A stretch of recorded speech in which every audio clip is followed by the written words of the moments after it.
Known as country music's first power couple, George Jones and Tammy Wynette had an intense and rocky relationship, all while creating some of country music's most memorable and transformative music. Their new Showtime limited series, George and Tammy, chronicles the love story between the two, and it is my great pleasure to welcome both Jessica Chastain and Michael Shannon to Inside South Florida. Great to see you. Happy New Year. Thank you. Happy New Year. Happy New Year. This limited series, George and Tammy, one well done.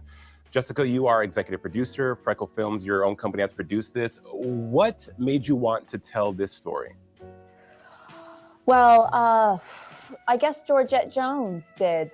This is based on the book she wrote about her parents, George Jones and Tammy Wynette. I was approached in 2011 about playing Tammy, and I never in a million years imagined that in my life. But I was very happy to do it. I think she's an incredible woman and artist, and I believe that's why I stayed on so long, because I believed in the story, and I loved telling the artistic soulmate love story that between George Jones and Tammy Wynette. And I'll roll in my sweet baby songs. Look at how they look at them. George and Tammy are every man who ever loved a woman and every woman who ever loved a man. They are the first real power couple, real it couple of country music. And Jessica, you've said in other interviews and you've been very effusive of the fact that you wanted to protect Tammy. You wanted to protect her story. What did you mean by that?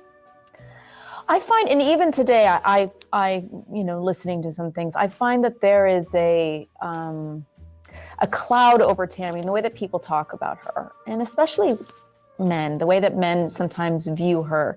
And you have to look at what her life was like in the 1960s. I mean, what she accomplished was groundbreaking. And yes, she was ambitious, but what's wrong with her being ambitious? Right. It's amazing. She was an amazing talent. She showed up in Nashville, a divorced woman with 3 kids, and became the first lady of country music because of her tenacity and her will and her talent.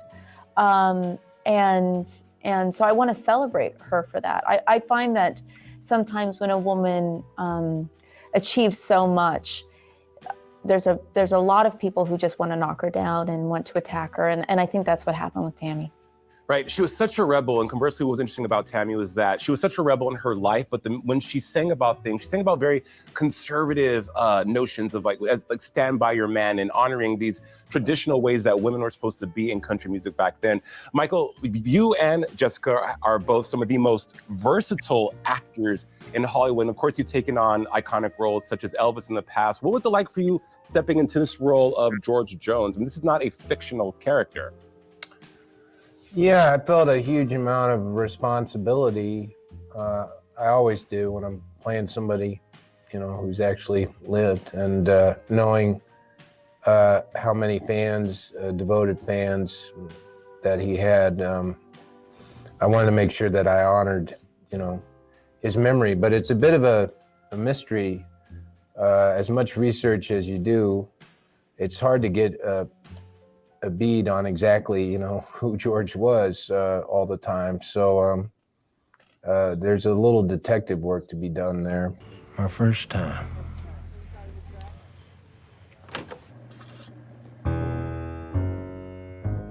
Take me. Well, you knocked it out of the park. I mean, the chemistry between you both on camera is palpable. For yourselves making this, bringing this to life, I'm sure it was stressful. How did you lean on each other, Jessica, while filming? Oh, I needed a lot of help. I mean, yes, I'd just done Tammy Faye, so there was some singing, but this was a whole new world for me. I can imagine. Yeah, harmonizing, all this stuff. I was like, what is happening? The dynamics of a song.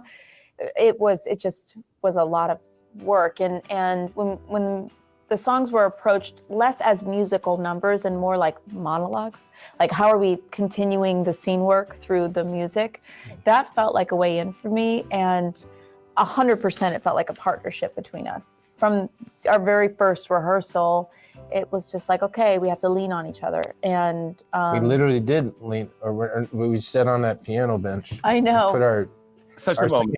Had us put our knees, our knees sit facing each other on the piano bench and sing the harmonies to get, to get the blend right, you know, because he said, you guys, you gotta be blended just right, you know, and yeah, it was a lot of work. Yeah.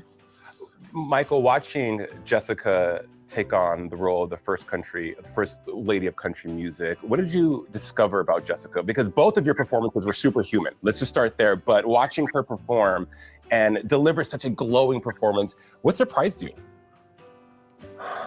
You know, I really didn't have to work hard. Like, there's a scene early on in the show where I just eavesdrop on her singing Apartment Number 9. She's doing a sound check for a show that we're playing that night, and just sitting there in the balcony watching her sing. And you see it in the show. You see me sitting there watching her sing, and that's just me reacting to Jessica. I wasn't like acting or doing anything. It was just me listening to her, and it just happened time and time again, all the way up till the last song I believe she sang helped me make it through the night at the Ryman Auditorium in Nashville. It was incredibly powerful. She sang that on the anniversary of Tammy's death, and you were so tiny by then, because you'd really to get Tammy at the end of her life, Jessica had lost a lot of weight, and it was just devastating. But she could still sing.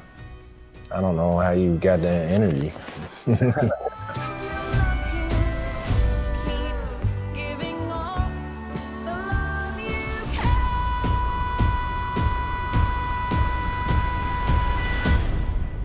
love I have for you is so big. It's gonna be forever.